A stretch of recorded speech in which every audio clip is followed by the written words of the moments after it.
कांग्रेस सांसद राहुल गांधी ने रात के 1:52 पर ट्वीट करते हुए दावा किया कि ईडी उनके यहां रेड मार सकती है। सवाल है कि जमानत पर बाहर राहुल गांधी को ईडी से इतना डर क्यों लग रहा है।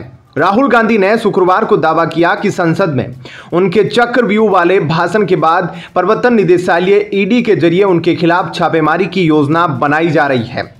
राहुल ने कहा कि ईडी के अंदरूनी सूत्रों ने मुझे बताया है कि छापेमारी की तैयारी हो रही है।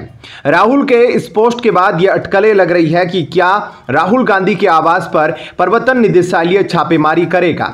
क्या राहुल गांधी गिरफ्तार भी हो सकते हैं। इन्हीं सभी सवालों पर सुप्रीम कोर्ट में वकील अनिल सिंह श्रीनेत बताते हैं कि 2019 की बात है, जब राज्यसभा में भाजपा के पास बहुमत नहीं था। उसके बाद भी मोदी सरकार ने पीएमएलए में बदलाव के लिए इसे धन विधेयक की तरह पेश किया था। दरअसल धन विधेयक को राज्यसभा में पेश नहीं करना पड़ता है, इसे सीधे राष्ट्रपति की मंजूरी लेकर लोकसभा में पेश किया जाता है और जहां बहुमत से पास होने के बाद यह कानून बन जाता है। उस वक्त विपक्ष ने इस मामले पर बहुत हंगामा मचाया था। विपक्ष का कहना था कि पीएमएलए में मनी बिल जैसी कोई बात नहीं है, जानबूझकर इसे मनी बिल के तहत लोकसभा से पारित किया गया ताकि केंद्र की सत्तारूढ़ भाजपा सरकार इसका इस्तेमाल सियासी दुश्मनी को साधने में करना चाहती है। जब यह मामला सुप्रीम कोर्ट पहुंचा तो उसने भी संशोधन को सही ठहराया।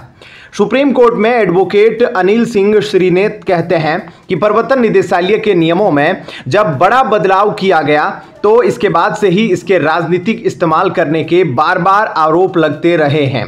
बीते 10 सालों में ईडी की ऐसी कार्रवाइयां बढ़ी हैं, चाहे वो दिल्ली की अरविंद केजरीवाल सरकार हो या पश्चिमी बंगाल की ममता बनर्जी सरकार। महाराष्ट्र में भी इसका खूब इस्तेमाल किया गया, इसलिए महाराष्ट्र को एजेंसी का टेस्टिंग ग्राउंड भी कहा जाता है।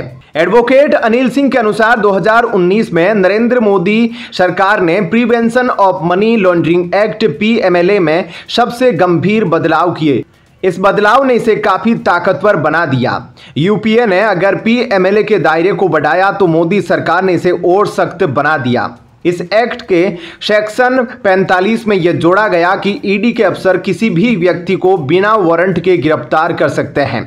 पीएमएलए को लेकर यह भी कहा जाता है कि ऐसे मामलों में खुद को निर्दोष साबित करने का बोझ आरोपी पर ही होता है। इस वजह से आरोपी को कोर्ट में खुद पर लगे आरोपों के खिलाफ दलील दे पाना संभव नहीं हो पाता। ऐसे में जमानत मिलने में मुश्किल आती है। भाजपा नेता सुब्रमण्यम स्वामी ने 2012 में सोनिया गांधी और राहुल गांधी के खिलाफ नेशनल हेराल्ड केस दर्ज कराया। इस केस में धारा 120 के तहत आपराधिक साजिश और धारा 420 के तहत धोखाधड़ी के आरोप लगाए गए। इसमें पीएमएलए की इसमें कोई धारा नहीं थी।